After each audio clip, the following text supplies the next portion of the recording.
Assalamualaikum warahmatullahi wabarakatuh.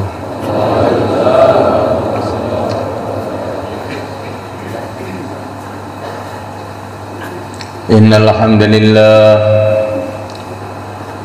hamdalillah nasta'inuhu wa nastaghfiruh wa nu'minu bihi wa natawakkalu alayhi wa na'udzu bihi min shururi anfusina wa min sayyiati a'malina man yahdihillahu fala mudilla lahu wa man yudlil fala hadiya lahu asyhadu an la ilaha illallah wahdahu la syarika lahu wa asyhadu anna sayyidana wa maulana wa habibana Muhammadan abduhu wa rasuluh.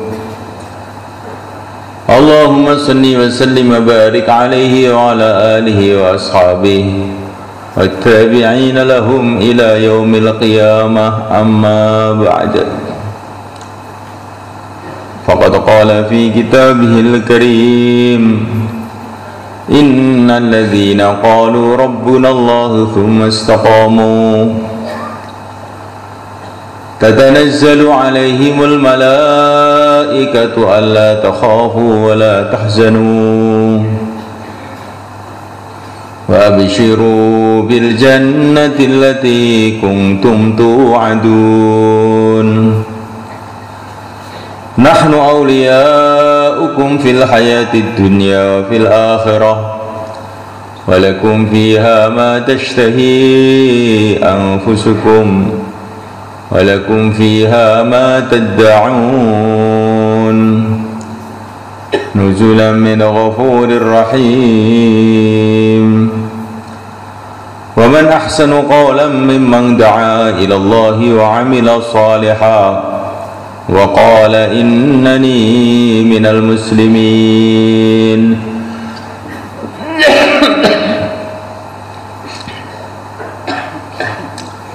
ولا تستوي الحسنة ولا السيئة ادفع بالتي هي أحسن فإذا الذي بينك وبينه عداوة كأنه ولي حميم وما يلقاها إلا الذين صبروا وما يلقاها إلا ذو حظ عظيم. Hadirin yang dimuliakan, orang yang paling beruntung di dunia ini adalah orang yang hidupnya ini mendapatkan hidayah dan jadi asbab hidayah untuk orang lain.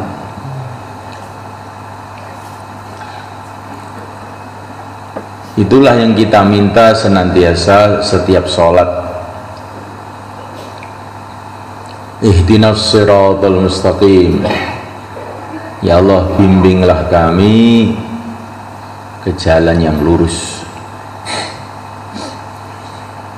Tuntunlah kami ke jalan yang lurus. Begitu kata para ulama, terjemahnya yang benar itu begitu. Jangan tunjukilah kami, tuntunlah kami, bimbinglah kami. Kalau ditunjukkan itu belum tentu dibimbing. Itu loh, Madiun ke timur sana loh, ini namanya tunjukkan. Tahu-tahu sampai Mas Wati bingung, terus menggok ke Bojonegoro. Namanya ditunjukkan. Tapi kalau ihdina di sini ini kata para ulama adalah hidayatut taufik. Hidayatut taufik itu dituntun sampai tempat. Bukan ditunjukkan dok, dituntun sampai maksud tujuan.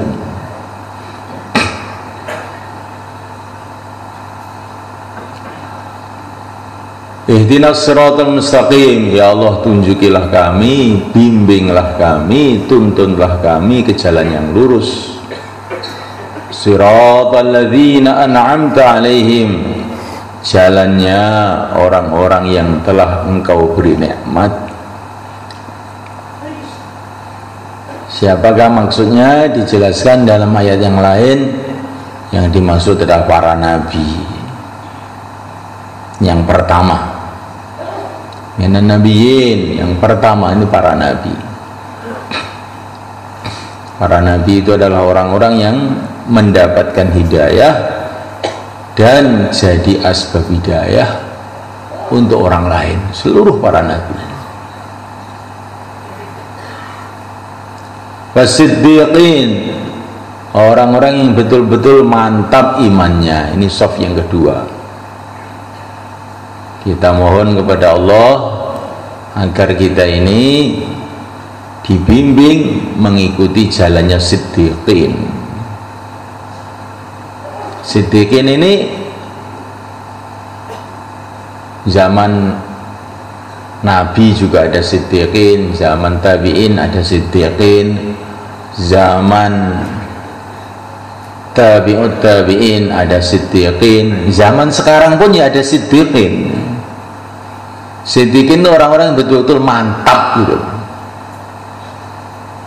nggak berubah-berubah.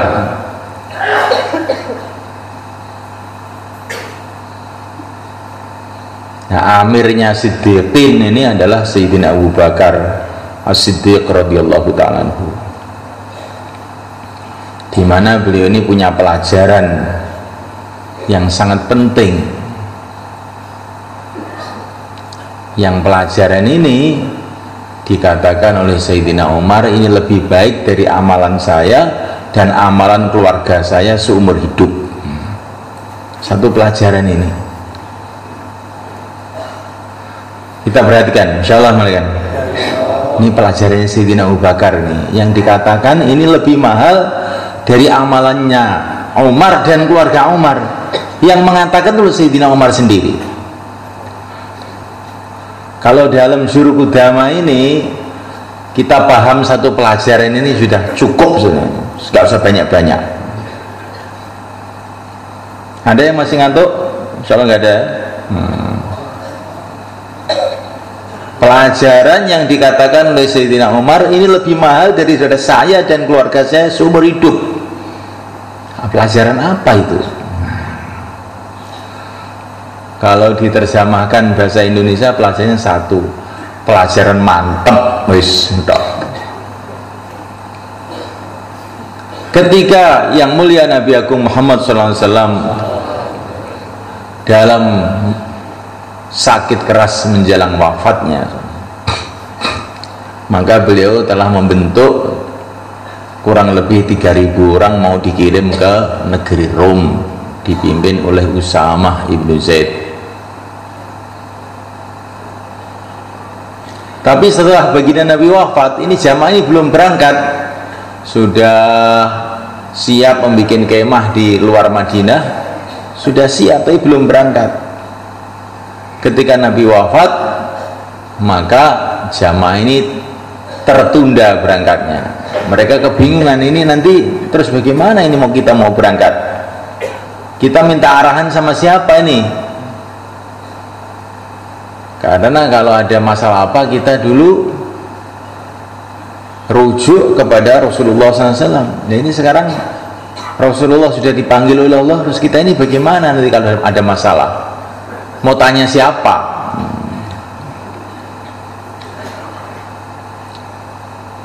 Maka Assalamualaikum Allah Ta'ala, para sahabat telah musyawarah sehingga akhirnya mufakat memilih Sayyidina Abu Bakar As-Siddiq radhiyallahu ta'ala anhu sebagai Khalifatul Rasulillah, pengganti Rasulullah dalam memimpin umat.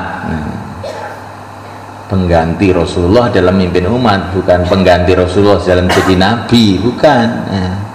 Tidak ada nabi lagi setelah Rasulullah SAW. Maka setelah Sayyidina Abu Bakar menjadi khalifah, maka musyawarah. Beberapa sahabat, bahkan ini kebanyakan para sahabat usul agar pasukannya Usamah ini ditunda, karena sekarang kondisi umat dalam keadaan kacau balau. Dengan wafatnya Nabi terjadi kekacauan luar biasa. Wajar saja semuanya kan. Ibaratnya baginda Nabi itu matahari yang terang benderang menyinari alam semesta, tahu-tahu mataharinya hilang. Bagaimana, apa nggak bingung untuk orang? Bingung semua semuanya kan. Apalagi orang-orang yang baru masuk Islam, orang yang sudah Islam lama pun kebingungan pada waktu itu. Sehingga mereka usul ditunda aja dulu, nanti kalau sudah tenang baru kita berangkatkan ini jamaah. Tapi Sayyidina Abu Bakar radhiyallahu ta'ala anhu memberikan pelajaran. Inilah dikatakan Sayyidina Umar lebih mahal dari keluarga Umar dan Umar sendiri seumur hidup. Rasulullah menyuruh berangkat, saya menyuruh nunda, tidak bisa. Harus berangkat. Lah kalau orang-orang tidak mau berangkat bagaimana? Kalau tidak mau berangkat, saya mau berangkat sendiri. Coba gimana kan? Ini pasukan ini ke Rom ini. Rom ini negara yang paling besar saat itu. Kalau sekarang ya kayak Amerika apa Cina begitu. Dan ini negara ini memang lagi bermusuhan dengan orang Islam. Lah kok Sayyidina Abu Bakar mau berangkat sendiri? Ketika Abu Bakar mengatakan begitu, akhirnya sahabat ngalah. Ya sudah, berangkat. Mereka semua taat dan hatinya dibuka oleh Allah untuk mengikuti keputusan Sayyidina Abu Bakar Siddiq radhiyallahu ta'ala. Sayyidina Abu Bakar bukan meluruskan para sahabat karena para sahabat tidak mau berangkat, tidak begitu, menunda berangkat. Sayyidina Abu Bakar itu nggak mau menunda, itu nggak mau. Itulah namanya orang siddiq. Kemudian ada yang usul lagi, ya kalau memang diputus berangkat, ya berangkat dah. Tapi kami usul amirnya diganti, jangan Usamah. Usamah pada waktu itu umurnya sekitar 19 tahun mereka. Dan baru pertama itu jadi amir.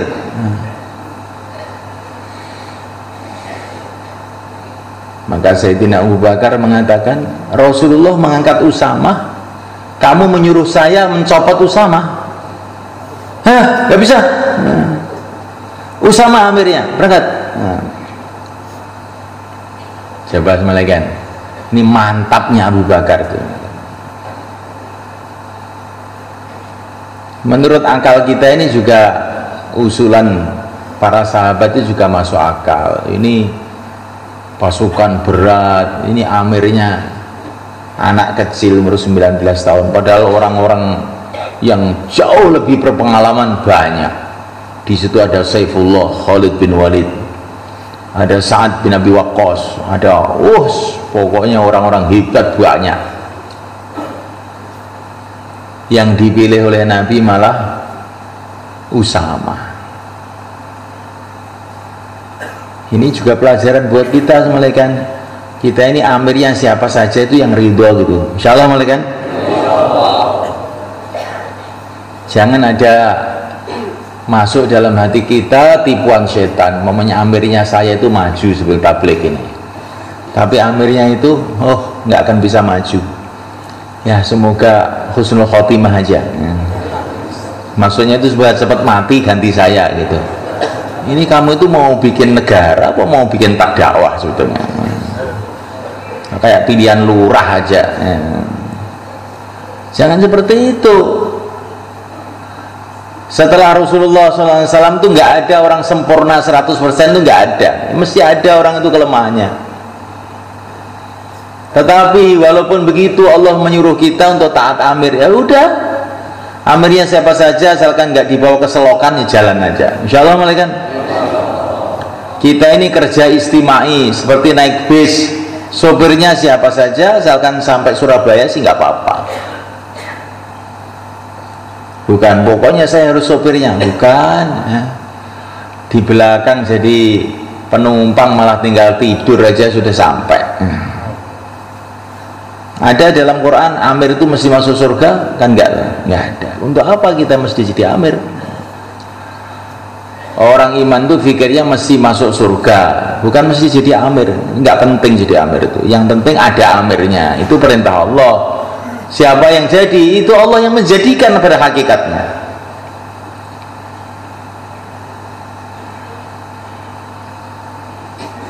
Pada waktu Sayyidina Abu Bakar mau wafat, maka beliau telah menunjuk amir, yaitu Sayyidina Umar. Ketika Sayyidina Umar mau wafat, maka orang-orang datang, ya Amirul Mukminin. Dulu Sayyidina Abu Bakar Siddiq radhiyallahu ta'ala anhu ketika mau wafat menunjuk amir sebagai penggantinya. Nah ini kami mohon ditunjuk juga amir biar nanti tidak terjadi perbedaan pendapat. Maka Amirul Mukminin Umar bin Khattab radhiyallahu ta'ala mengatakan, dulu Rasulullah wafat tidak menunjuk amir, tetapi Allah Subhanahu wa ta'ala menghendaki kebaikan untuk umat ini, maka dikumpulkanlah umat ini kepada orang yang terbaik, yaitu Sayyidina Abu Bakar Siddiq radhiyallahu ta'ala anhu. Saya tidak akan nunjuk amir, katanya. Nanti kalau memang Allah menghendaki kebaikan untuk kamu, nanti kan oleh Allah dipilihkan sendiri amir yang terbaik. Ya nggak mau saya. Masa saya ini mati juga masih suruh mikul umat, katanya beliau. Waktu hidup saya tanggung jawab umat, kalau sudah mati saya jangan kamu bebani lagi. Udah, itu urusan kamu, saya mau mati saya.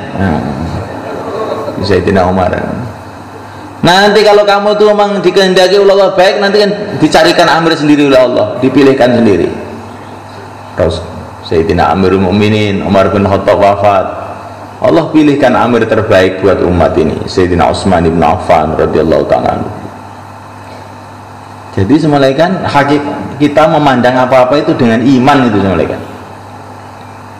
Jangan memandang dengan pikiran-pikiran orang politik. Memandang pikiran itu karena iman. Itu orang itu jadikan amir, hakikatnya Allah SWT yang menjadikan. Udah, asalkan dia tidak mengajak maling aja, pokoknya jalan aja terus. Insyaallah malaikat.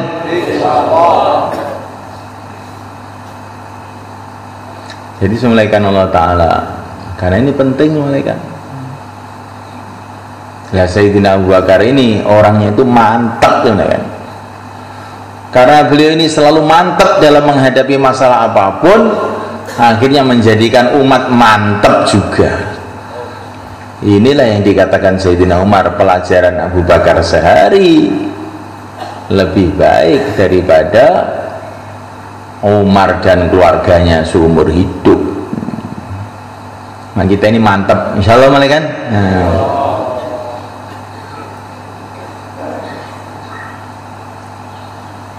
Kita dalam dakwah ini perlu kemantapan.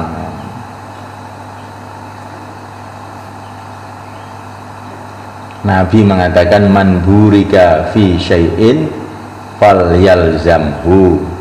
Siapa yang dibarokai oleh Allah dalam suatu hal, hendaklah dia pegang itu perkara itu. Nah, dakwah ini semulaikan, ini usaha dakwah sekarang ini yang Allah telah datangkan kepada kita ini, sudah Allah tampakkan barokahnya di seluruh dunia. Maka kita pegang. Jangan kita ada ragu sedikit pun.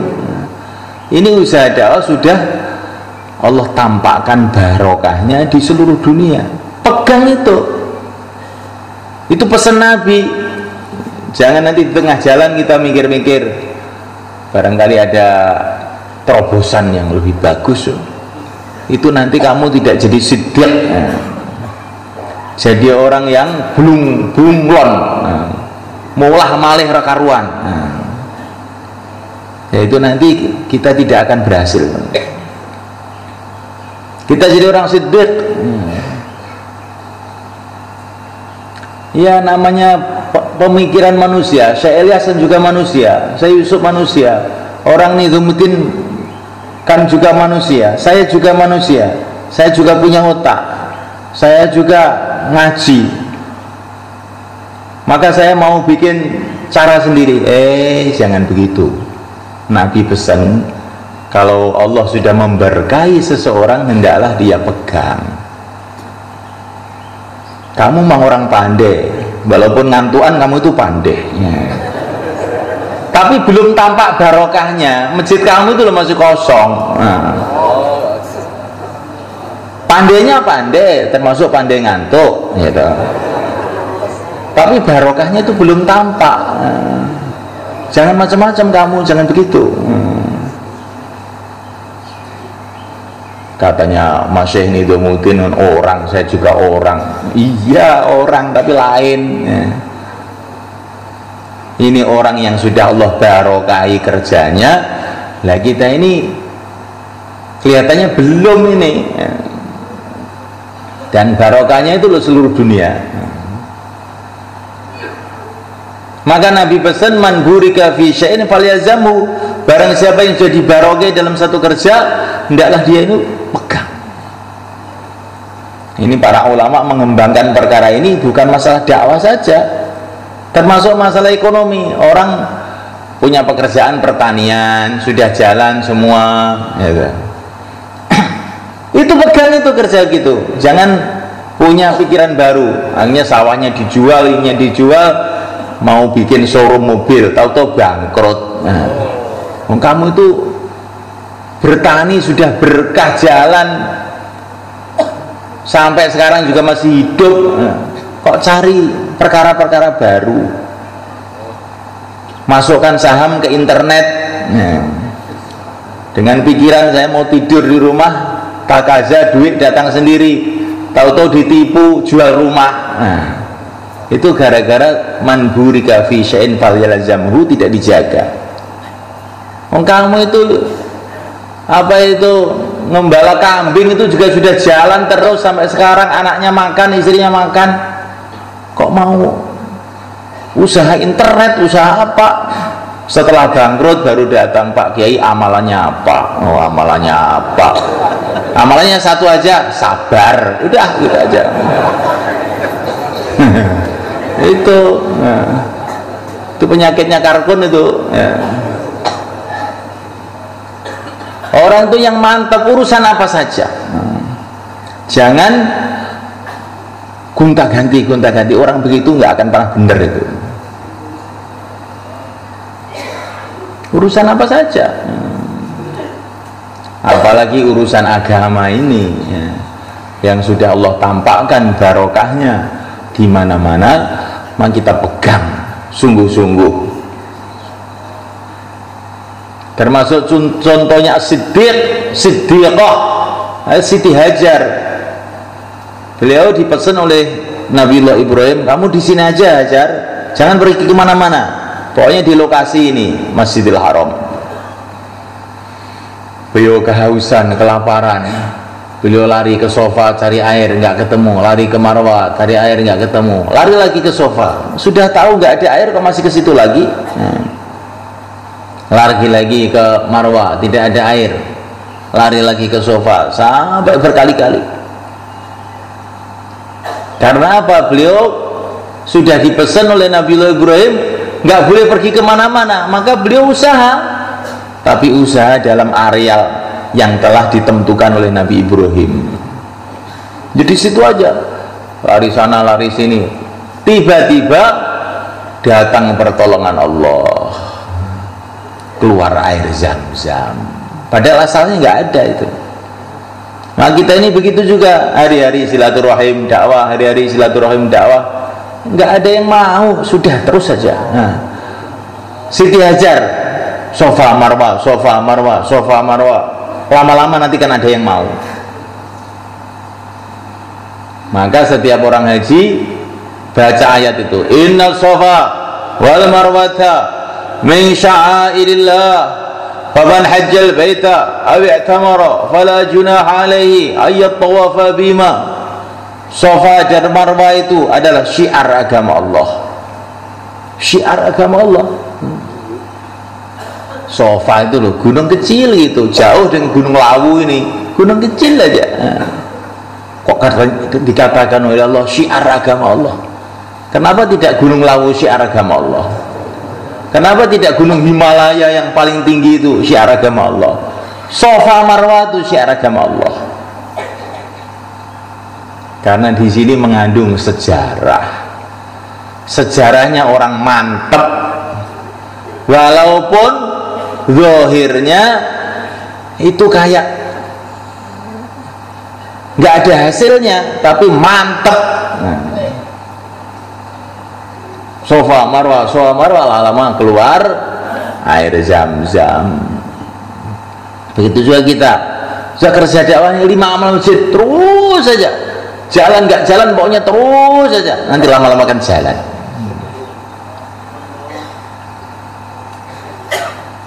Insyaallah malaikat.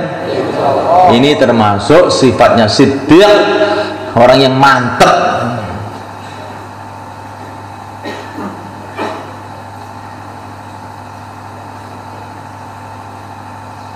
Hadi mulaikan Allah Ta'ala wa syuhada.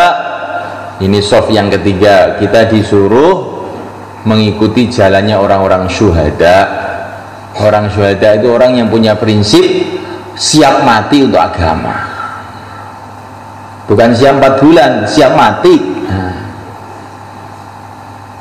Kalau 4 bulan tapi belum siap mati, masih telepon aja ke rumah itu belum siap mati kelihatannya. Kalau sudah siap mati itu nggak telepon-teleponan. Iya terus malaikat, sudah siap mati kok telepon? Apa ada orang di kuburan telepon? Itu belum siap mati itu namanya. Siap pulang, namanya siap pulang, bukan siap mati. Maka semalakan Allah Ta'ala kita disuruh ngikuti itu jalannya syuhada. Syuhada itu siap mati untuk agama, siap mati untuk ridha Allah. Latihannya 4 bulan ya. Kemarin sudah dikatakan dalam bayan maghrib tadi, 4 bulan itu adalah kurikulum supaya kita ini kayak kurikulum sekolahan itu supaya pinter tuh caranya begitu. Tapi belum tentu kalau 4 bulan terus pinter, betul, belum tentu. Kayak orang itu sekolah itu juga ada yang 10 tahun tapi nggak naik-naik, malah drop out, diusir dari sekolahan karena nakal, itu juga ada. Maka semalakan Allah Ta'ala syuhada, kita ini punya prinsip, mau apa kamu? Saya ingin mengorbankan diriku, hartaku, nyawaku untuk ridha Allah. Kemudian yang keempat, sholihin, orang-orang soleh. Orang soleh itu orang bagaimana? Apa saja pakai tertib, dengan soleh. Amal soleh itu amal yang sesuai dengan aturan, itu namanya soleh. Kalau dia jadi ayah ya pakai tertibnya ayah, kalau jadi ibu ya tertibnya ibu, kalau jadi petani ya pakai aturan syariat dalam pertanian. Nah, mulaikan Allah Ta'ala, pertanian itu kata para ulama satu usaha, belum tentu mendatangkan hasil, tetapi yang akan mendatangkan hasil itu taat kita kepada Allah di dalam waktu bertani, bukan pertaniannya itu. Perdagangan itu tidak ada jaminan akan sukses. Yang akan mendatangkan kesuksesan itu taat kita kepada Allah dalam perdagangan. Insyaallah malaikat. Ini penting malaikat. Yang penting bukan dagangnya itu, yang penting taat kepada Allah dalam perdagangan.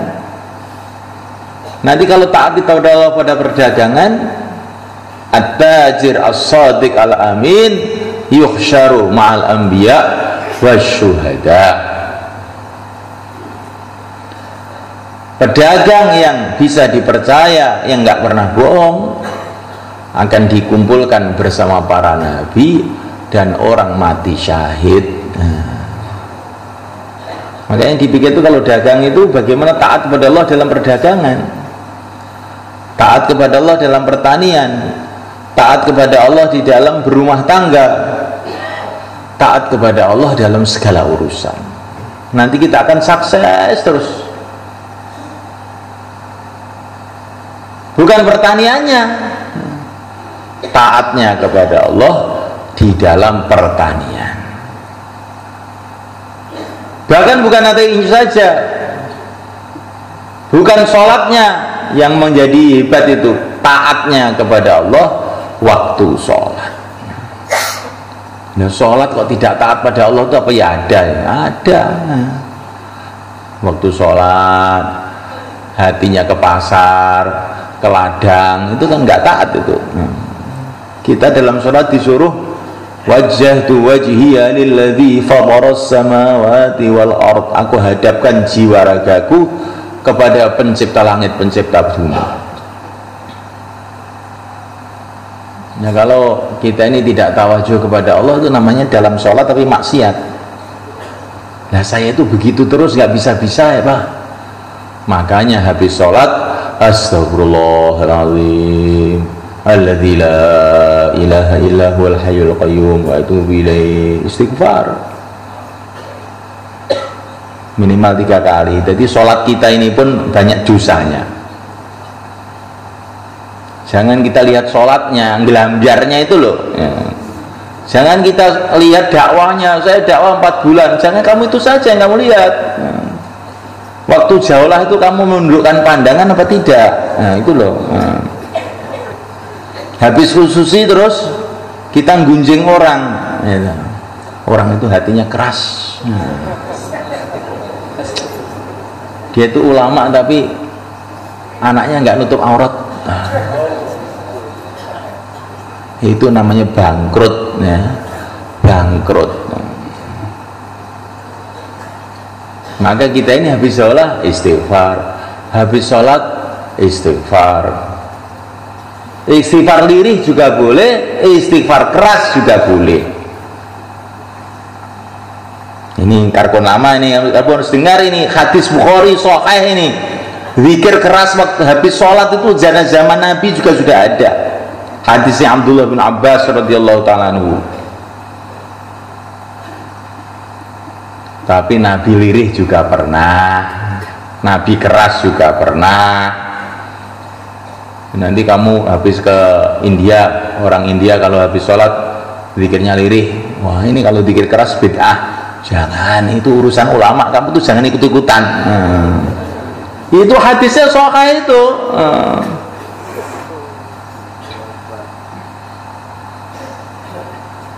Para masyayikh kita ini menyuruh kita ini untuk menyatukan tertib dakwah, bukan tertib wiridan. Tertib wiridan itu ada hadisnya masing-masing, boleh aja.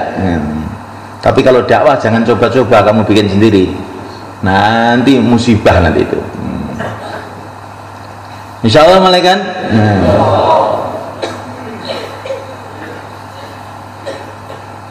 Jadi semulaikan Allah Ta'ala, inilah yang kita minta setiap waktu sholat. Kehidupannya orang-orang siddiqin, kehidupannya para nabi. Para nabi itu bagaimana? Siang malam mendakwahkan agama.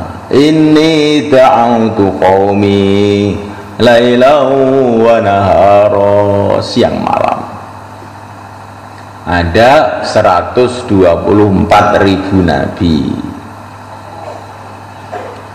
Semua nabi, 124.000 nabi, semua buat usaha di kampungnya masing-masing. Maka itulah orang-orang tua kita sering mengatakan, kalau kamu menghidupkan usaha makomi, kamu akan mendapatkan nur dari 124.000 nabi melalui yang mulia Nabi Agung Muhammad SAW.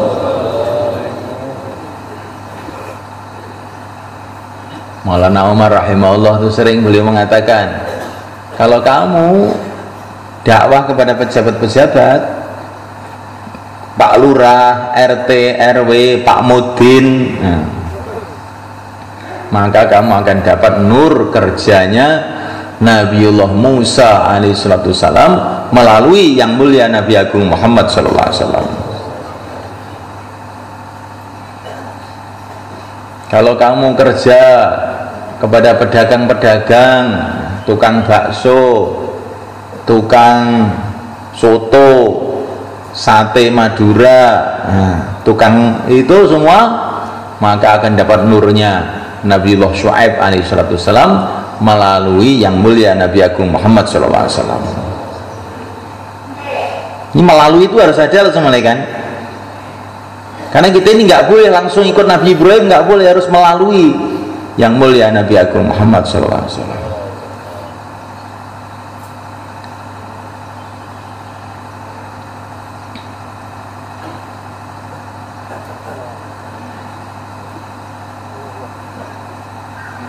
Melalui bayan, bukan melalui mimpi.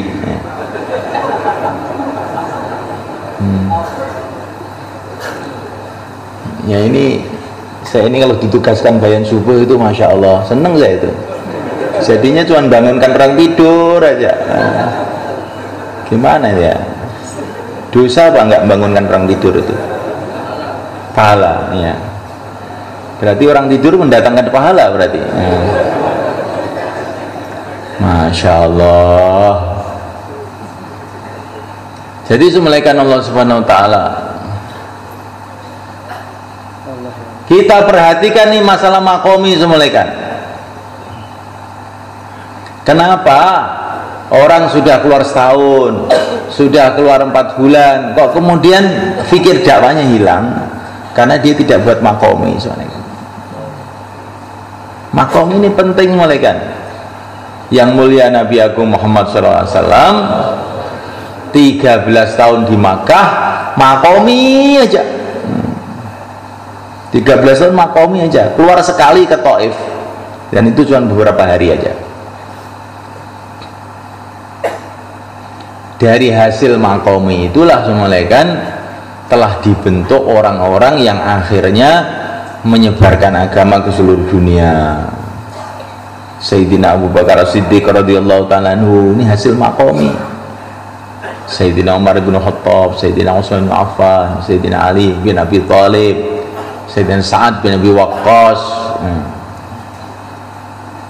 Sayyidina Sa'id bin Zaid, Utsman bin Mad'un, Sayyidina Bilal bin Rabah, Zubair bin Awam, Abdurrahman bin Auf, tokoh-tokohnya sahabat sof awal, semua hasil makomnya yang mulia Nabi Agung Muhammad SAW dan beberapa sahabatnya.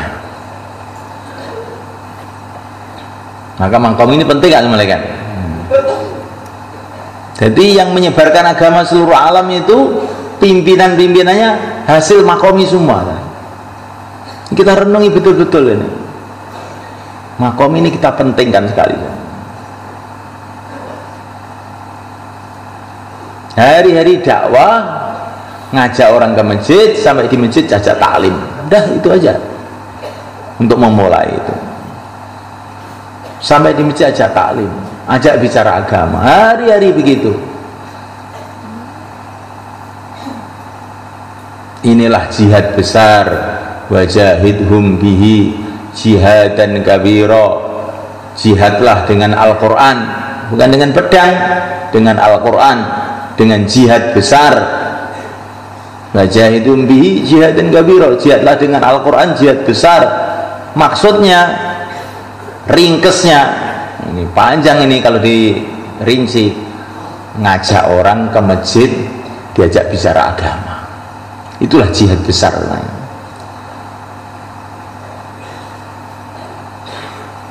Hari-hari kita buat, insya Allah malaikat. Gak usah rame-rame.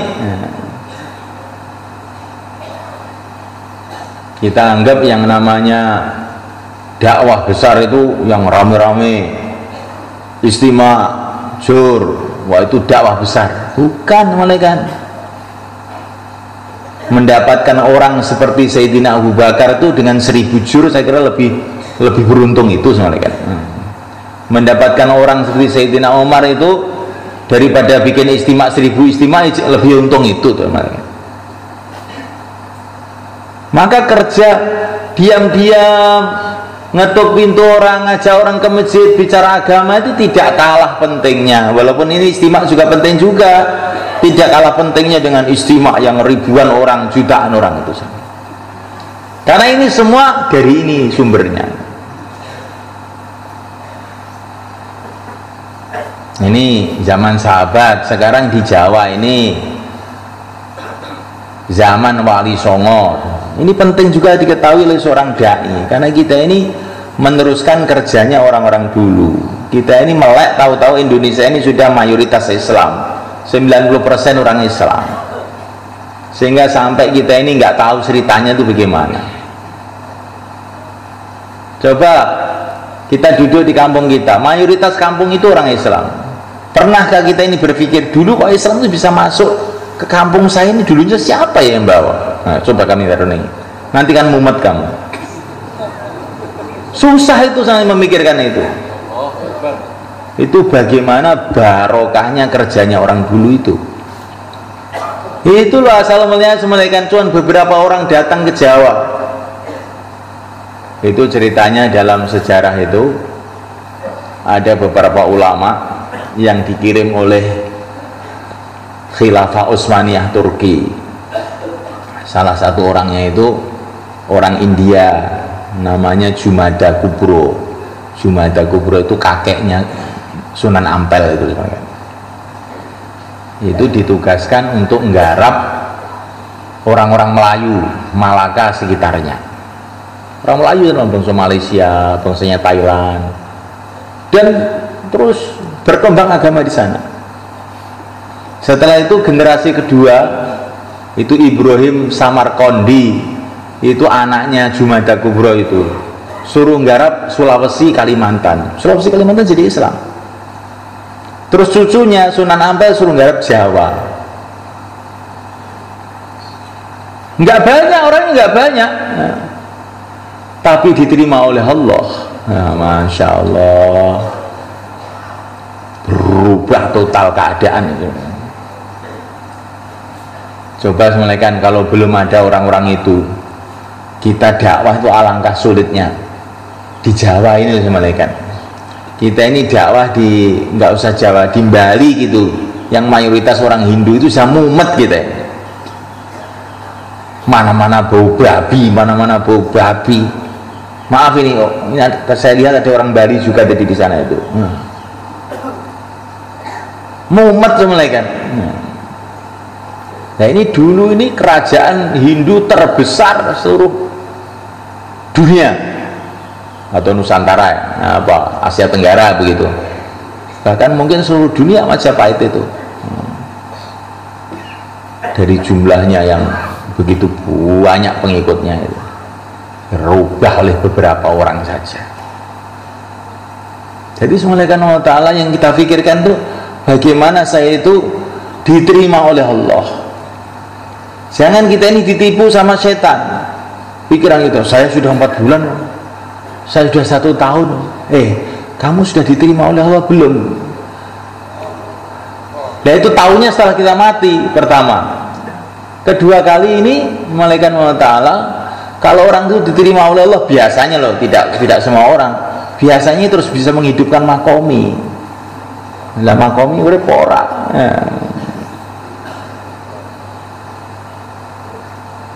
Maka semulaikan Allah Ta'ala, ini bukan berarti 4 bulan nggak penting loh ini malaikat. Nanti 4 bulan nggak penting, yang penting makbul. Saya sudah 3 hari aja makbul lebih baik. Iya, tapi apa lebih parah lagi, sudah 3 hari juga nggak makbul juga. Ini tarbiyah 3 hari, 4 bulan ini harus kita usahakan. Tetapi jangan kita ini merasa bahwa itu orang itu kalau sudah itu sudah mesti makbul. Tidak begitu. Makbul itu Allah yang tahu. Insya Allah malaikat. Inilah kehidupan yang dicita-citakan oleh setiap muslim, yaitu kehidupan dapat hidayah dan jadi asbab hidayah. Itu yang kita minta. Minan nabiyyin was-siddiqin wasyuhada was-shalihin. Kehidupan para nabi, para syuhada, para shalihin, para siddiqin, itu semua kehidupan orang-orang yang dapat hidayah dan jadi asbab hidayah.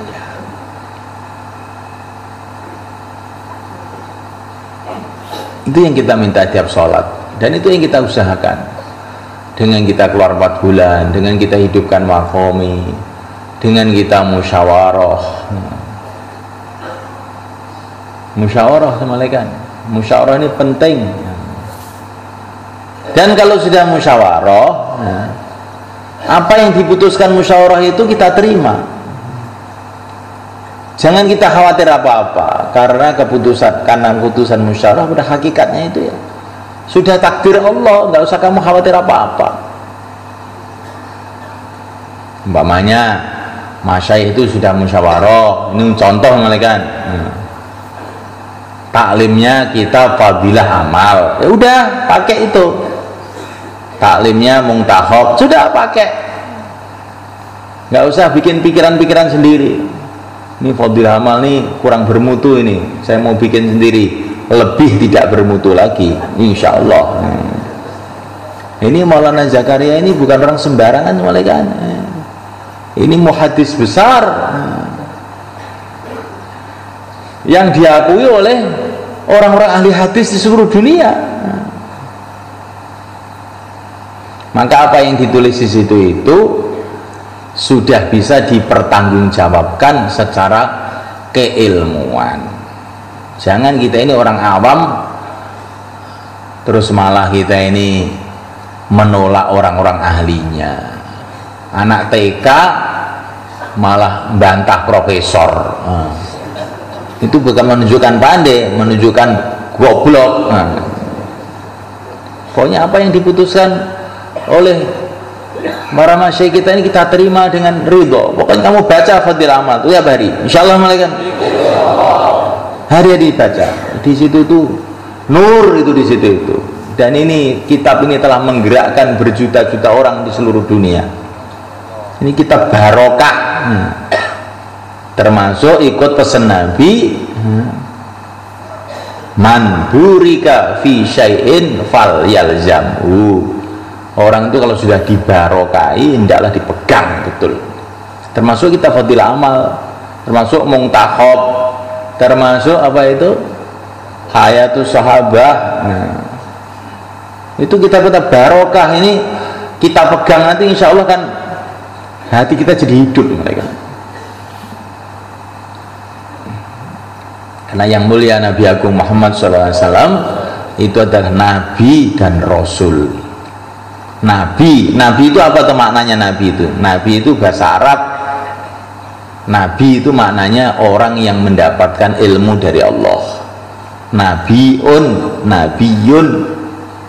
fa'ilun, maknanya orang yang mendapatkan ilmu dari Allah. Supaya kita ini dapat warisannya Nabi ini, kita harus taklim. Dan Nabi itu adalah Rasul. Rasul itu yang menyampaikan agama kepada umat. Supaya dapat warisannya Rasul harus dakwah. Maka kerja kita ini prinsipnya 2 itu, taklim dan dakwah. Kalau nggak ada taklim, nanti itu seperti nabi palsu di Pakistan itu, Mirza Ghulam Ahmad. Nggak punya ilmu, nggak nerima wahyu, kok tahu-tahu jadi Rasul dia ini. Akhirnya gendeng, menyesatkan orang. Itu Mirza itu, Ahmadiyah itu, nggak terima wahyu, tahu-tahu jadi Rasul.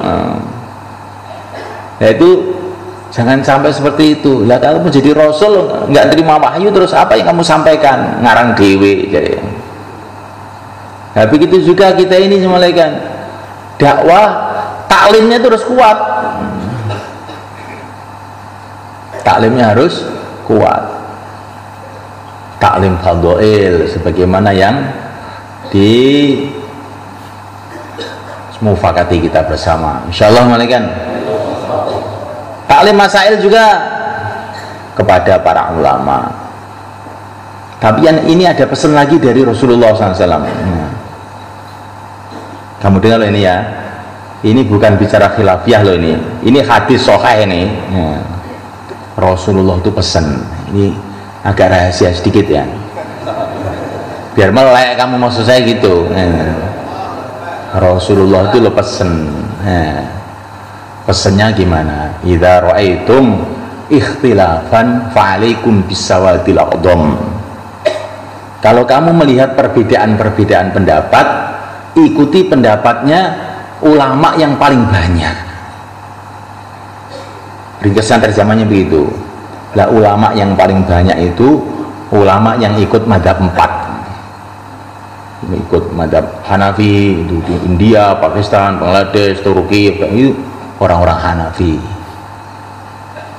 Syafi'iyah, orang Indonesia, orang Mesir, Yaman, banyak Syafi'iyah.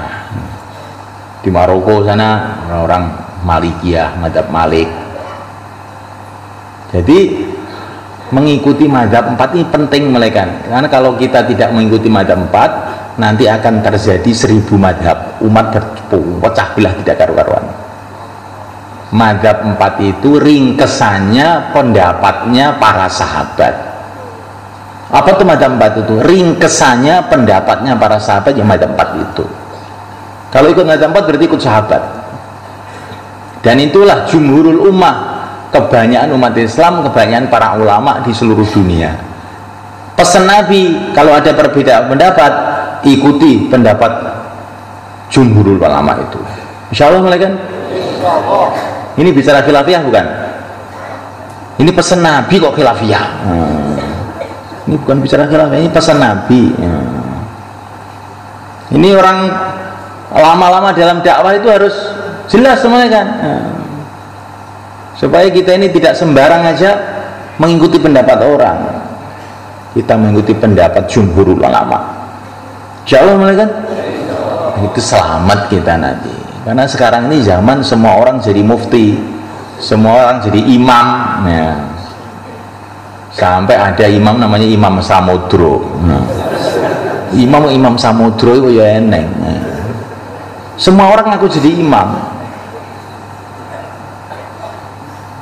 Maka kita ini dalam memahami kitabullah sunnah Nabi itu harus melalui orang-orang ahlinya. Kalau tidak nanti celaka kita. Semua orang yang jadi dokter bikin resep masing-masing, jebol perut kita kan. Yang berhak jadi dokter itu hanya yang sudah sekolah di fakultas kedokteran sekian tahun, dapat stempel, lulus, ya, baru boleh jadi dokter bikin resep. Begitu juga yang fatwa agama itu harus orang-orang yang punya silsilah keilmuan kepada ulama-ulama sebelumnya, kepada para sahabat, kepada Rasulullah. Kalau tidak begitu nanti mesti seenaknya sendiri. Ini zaman harus hati-hati kita. Nah mulai kan kita lihat di Pakistan, di India, di Bangladesh, itu mereka itu semua berpegang satu madhab. Akhirnya itu relatif mudah rukun umat itu. Tidak semua orang boleh beri fatwa. Kurikulum pesantrennya pun seluruh negeri sama, sehingga yang disampaikan itu jadinya sama. Maka ini termasuk anugerah Allah kepada umat ini. Dengan adanya madhab-madhab itu sebetulnya anugerah Allah supaya umat ini tidak berpecah belah. Insya Allah malaikat. Ini juru utama loh malaikat. Ini kita harus paham betul perkara seperti ini. Masail yang sudah dimufakati, fadilah amal, fadilah sedekah, mungtakhab, haitus sahabat, jangan sampai nggak punya itu. Dan cetakan yang terbaru yang sampulnya hijau itu, insya Allah malaikat, itu karena yang terjemah itu tim, insya Allah itu lebih mudah untuk dipahami, karena itu yang terjemah itu banyak orang, bukan satu orang, sudah dipertimbangkan dari berbagai-bagai arah. Mungkin itu terjemahnya tidak sama letterlock persis seperti apa itu yang di Urdu itu, tapi itulah yang sudah dipertimbangkan itu supaya tidak menimbulkan salah paham. Maka orang-orang lama itu Fadil Amal itu yang cetakan terbaru yang sudah yang dari Kebun Jeruk itu, insya Allah mulai kan supaya pemahamannya itu jelas gitu loh mulai kan. Sama aja semuanya terjemahan itu, tapi ini dicarikan bagaimana susunan yang mudah sehingga nanti kita menyampaikan kepada umat itu juga mudah. Nanti kalau kitab taklimnya itu sudah tidak jelas, nanti kita menyampaikan pun juga dengan cara yang tidak jelas. Hari ini mulaikan Allah Ta'ala, semua ini tertib-tertib ini penting, tapi yang terpenting lagi adalah yakin kepada Allah, bahwa segala sesuatu terjadi hanya dengan kudrat Allah. Tidak mungkin apapun terjadi tanpa kudrat Allah. La haula wa la quwata illa billah. Sehingga dimanapun kita pergi, dimanapun kita berada, hati kita senantiasa kepada Allah. Siapa yang hatinya senantiasa kepada Allah, nanti kerjanya barokah. Kita taskil nyatet itu apa, pakai apa, mesin apa, hati kita kepada Allah. Itu cuma tulisan, tapi kalau yang nulis itu Sayyidina Umar radhiyallahu ta'ala anhu. Sayyidina Umar pernah kirim surat ke Sungai Nil.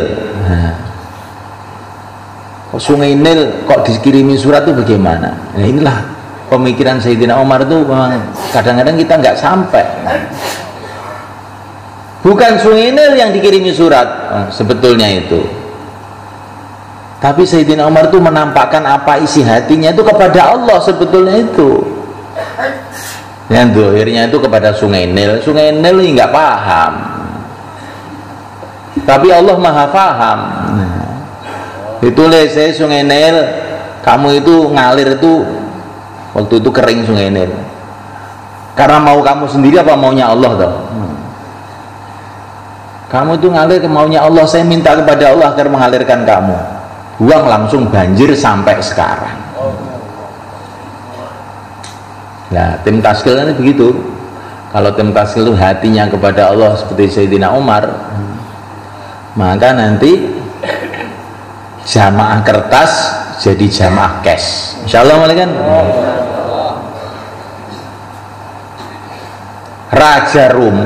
Raja Romawi, Kaisar Romawi, beliau ini sakit, kepalanya pusing aja, obatnya apa aja nggak mempan. Akhirnya dia kirim utusan, padahal ini Rom ini perang terus sama orang Islam, dia kirim utusan ke Madinah minta obat kepada Sayyidina Umar. Kan aneh mereka, yang Sayyidina Umar ini bukan tabib kok dimintai obat, kan ya aneh. Itulah kehebatan Islam kalau dikerjakan, sampai orang kafir itu merasa perlu dengan orang Islam. Kirim surat, tulisannya, saya ini pusing terus, saya minta obat. Maka oleh Sayyidina Umar itu dikasih kopiah, suruh pakai. Maka setiap dipakai itu langsung enak. Enak. Tapi nanti kalau dicepot pusing lagi. Sehingga Raja Rom ini heran, ini kopinya ada apanya tuh sebenarnya. Tadi buka, di situ ada tulisan Bismillahirrahmanirrahim. Oh, ini barangkali ini. Nah, enak ya, enak. Jadi kalau ada kiai-kiai nulis-nulis begitu jangan kamu bid'ahkan. Itu Sayyidina Umar dulu sudah buat gitu. Kiai dukun musyrik bid'ah sik toh. Iki lo ngerti apa? So melok-melok. Maka semalekan Allah Ta'ala hati kepada Allah, nanti tulisan pun barokah, suratnya barokah, keluarganya barokah, hatinya kepada Allah dalam urusan apa saja.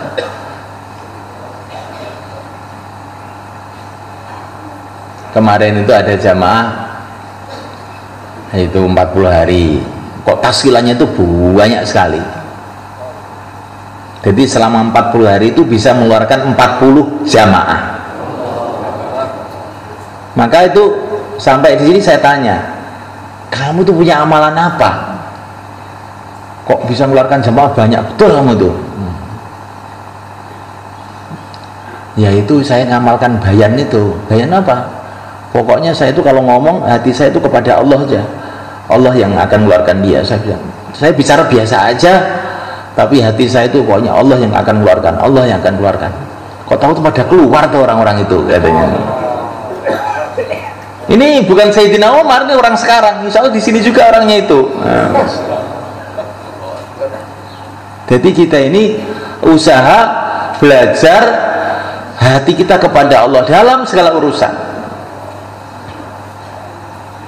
Melihat apa-apa dengan iman, baik dalam menghadapi perkara-perkara yang menyenangkan atau menyusahkan, cocok nggak cocok, hati kita kepada Allah. Itu yang membuat hal-hal yang tidak cocok itu juga Allah. Kamu hadapkan kepada Allah, jangan kamu melihat itu dia ini yang bikin masalah aja. Sudah, itu Allah bikin begitu untuk menguji kamu bagaimana. Allah mematikan kamu juga bisa, matikan dia juga bisa. Ini setan ini, Allah tuh berkuasa untuk mematikan setan juga kuasa. Kenapa Allah menciptakan setan? Untuk menguji kamu. Begitu juga dalam dakwah ini, kadang-kadang kita menghadapi perkara-perkara yang menyusahkan kita. Ini sudah karpon 4 bulan malah bikin susah terus. Ya memang Allah mengendaki untuk menguji kamu biar bagaimana, susah sabar apa enggak coba. Kalau hati kita kepada Allah, mengandang segala sesuatu dari Allah, kita ini bisa sabar. Kalau memandang segala sesuatu dari makhluk, maka kita ini akan mudah emosi. Kalau memandang segala sesuatu dari Allah, mudah nangis, mudah doa, ini dosa saya, ini begini ini. Yang salah saya, astagfirullah, ya Allah turunkan hidayah, ya Allah mudahkan, ya Allah mudahkan. Ini harus tertanam betul dalam hati, bukan dalam otak. Sampai ada apa-apa itu yang teringat pertama kali adalah Allah. Ini namanya jadi sifat. Nah, imannya telah merasuk dalam hati jadi sifat. Tapi kalau menghadapi masalah pertama kali itu strategi makhluk, setelah judek baru ya Allah, ini belum sifat, ini baru latihan namanya. Yang kita kehendaki tidak begitu. Pertama kali menghadapi masalah, Allah subhanahu wa ta'ala yang kita ingat, Allah subhanahu wa ta'ala yang kita harap, Allah subhanahu wa ta'ala yang kita minta. Nanti insya Allah masalah apapun tiba-tiba itu selesai tanpa terasa. Tertanya nggak apa-apa ya. Kayak Nabi Allah Ibrahim, lemparkan dalam hati, spontan, hasbunallah, lainnya sifat namanya. Maka ternyata nggak apa-apa. Sayyidina Abdurrahman bin Auf radhiyallahu ta'ala anhu ketika di Uhud dibacok sama orang kafir, lu tangkis begitu, maka ditegur oleh Nabi, oh keliru. Umpama kamu tadi dibacok mengucapkan bismillah, kamu akan diangkat oleh malaikat ke langit. Kalau kita baca bismillah dalam keadaan tenang begini, mudzakarah, ayo bismillah, tawakkaltu ala Allah, itu yang mudah. Tapi dibacok bismillah, malaikat datang langsung. Maka nanti habis bayan, terutama yang ngantuk-ngantuk itu coba tempiling aja. Ada apa kamu? Saya coba bunyi bismillah apa enggak? Kalau belum bunyi berarti perlu latihan lagi. Insyaallah malaikat. Kalau sudah menghadapi masalah kok bismillah, ya ini Ini sudah hampir jadi, ini hampir jadi dah. Maka kita ini mau mengatakan imannya kuat itu loh, dasarnya itu apa semuanya kan? Wong kita ini setiap ketemu masalah itu mesti makhluk terus, masalah apapun. Masalah dakwah nanti juga makhluk, itu yang bikin masalah ini, bikin masalah ini, bikin masalah ini. Masalah keluarga juga makhluk lagi, masalah ekonomi makhluk lagi. Hati kita ini dalam keadaan gelap gulita sebenarnya. Maka kita perlu meningkatkan mujahadah lagi, tangisan lagi, doa lagi, latihan lagi. Karena iman itu bertingkat-tingkat. Yarfa'illahu alladhina amanu minkum walladzina utul ilma darajat. Iman itu derajat-derajat, tingkatan-tingkatan. Ilmu juga tingkatan-tingkatan. Jadi orang itu kalau mau naik, di antara sebabnya naik, tambah dekat kepada Allah itu karena imannya, kemudian karena ilmunya, kemudian karena amalnya. Walikuling darajatim mimma amilu. Amal itu juga menimbulkan derajat. Karena akhlaknya, akhlak itu juga menambahi derajat. Kemudian karena sayangnya kepada umat, ini juga menimbulkan derajat juga. Maka cari kedekatan kepada Allah dengan imannya, dengan ilmunya, dengan amalnya, dengan akhlaknya, dengan fikirnya. Insyaallah malaikat. Maka yang tadi malam belum mendaftarkan diri untuk keluar 4 bulan 40 hari, silakan berdiri ke depan. Taqabbalallah. Monggo yang mau keluar 4 bulan 40 hari yang tadi malam belum daftar ya. Nih, silakan Pak dikasih jalan. Masya Allah. Kasih jalan. Bagi kawan-kawan kita yang akan pergi taskil, silakan. Silakan Pak, Masya Allah. Oke.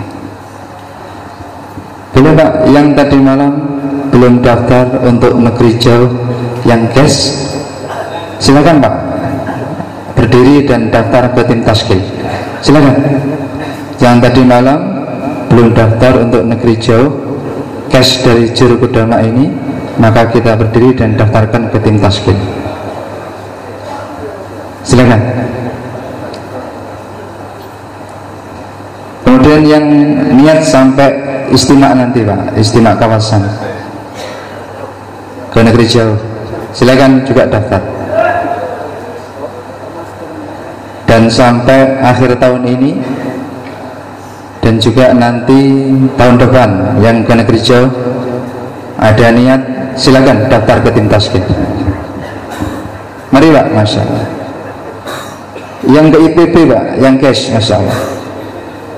Yang tadi malam belum daftar boleh berdiri dan daftar ke tim taskil. Silakan Pak, Masya Allah. Yang dari sebelah kanan, sebelah kiri, monggo Pak, Masya Allah. Silakan, Masya Allah. Yang cash ke IPP dari Juru Kudama kita kali ini, silakan Pak, Masya Allah. Ke belakang daftar ke tim taskil. Yang niat sampai istimak nanti Pak, boleh, Masya Allah. Silakan. Niat sampai istimak nanti ke IPB. Semuanya daftar Pak. Di belakang ada counter, Insya Allah. Kemudian yang niat sampai akhir tahun ke IPB, silakan, Masya Allah. Yang tadi malam belum daftar Pak, berdiri, daftarkan diri kita di tim taskil. Silakan, Masya Allah. Bismillah. Monggo Pak, Masya Allah. Yang ke IPB niat tahun depan, Masya Allah, juga boleh, silahkan daftarkan ke tim taskil. Silahkan, silakan Pak, Masya Allah ya. Ke IPB yang tadi malam belum daftar, niat sampai tahun depan, monggo, Masya Allah. Masya Allah. IPB, Masya Allah.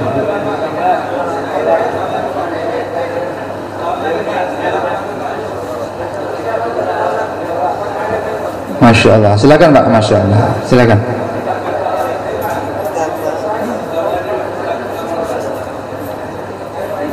Silakan. Masya Allah. Masya Allah. Beri jalan Pak. Tolong beri jalan kawan-kawan kita yang mau pergi taskil. Masya Allah. Berikan jalan. Masya Allah. Catatkan bulannya kapan untuk tahun depan Pak ya. Tahun depan kita niatkan. Masya Allah.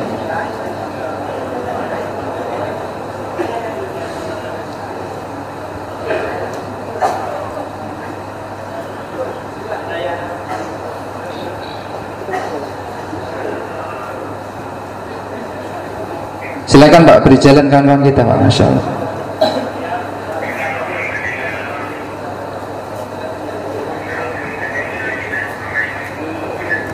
Kemudian jemaah sekalian yang 4 bulan jalan kaki cash dari Curug Damak kita kali ini, Masya Allah. Silakan daftarkan diri kita juga di tim taskil belakang. Masya Allah. 4 bulan jalan kaki cash dari Curug Damak. 4 bulan jalan kaki Pak. 4 bulan jalan kaki yang cash. Masya Allah. Monggo.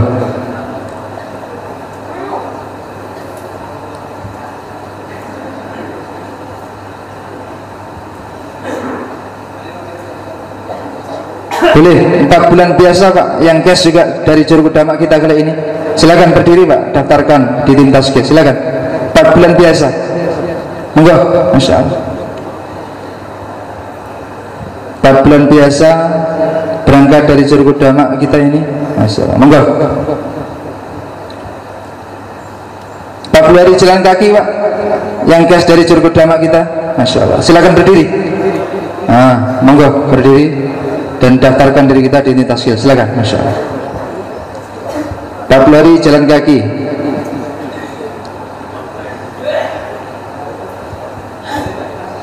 Silakan Pak, 40 hari jalan kaki. Boleh 40 hari biasa yang cash dari Curug Damak kita Pak. Berdiri dan catat di tim taskil. Silakan. 40 hari biasa Pak. 40 hari biasa. Baik dalam negeri ataupun mungkin ke negeri jiran. Silakan. Masya Allah. 40 hari. Silakan Pak. Masya Allah. Ya, dalam negeri ataupun negeri jiran silakan daftar di tim taskil 40 hari. Masya Allah. Monggo. Masya Allah.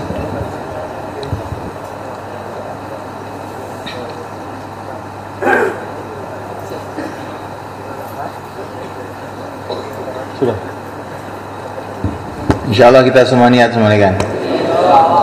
Ini sekarang khidmat, terus nanti ada musyawarah program bersama orang-orang tua kita, penanggung jawab ada musyawarah di situ, dan nanti terus kita program sampai kapan? Sampai kapan? Sampai selesai. Nah, pokoknya kalau belum disuruh pulang, nggak usah pulang. Insya Allah mulai kan? Karena dalam Quran itu ada di antara tertib para sahabat itu wa idza kanu ma'hu ala amrin jami' lam yadhhabu hatta yasta'dzinu. Para sahabat itu kalau bersama Nabi dalam urusan istimai tidak akan pergi kalau tidak izin. Innama yasta'dzinu kalladzina yu'minuna billah. Yang izin itu tandanya iman. Jadi kalau orang itu bolos itu tandanya imannya rusak. Insya Allah mulai kan? Kalau kemana-mana izin itu tandanya imannya lurus.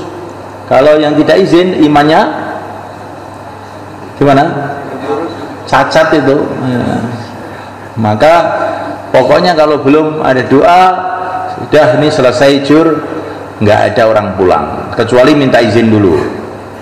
Nanti ke sana ruangan suro minta izin kalau mau pulang. Kalau diizinkan pulang, kalau tidak diizinkan nggak boleh pulang. Insya Allah ini kita latihan tertib. Ini Al-Quran kapan mau kita amalkan? Kita baca tiap hari, kita amalkan juga. Insya Allah mereka. Subhanallah.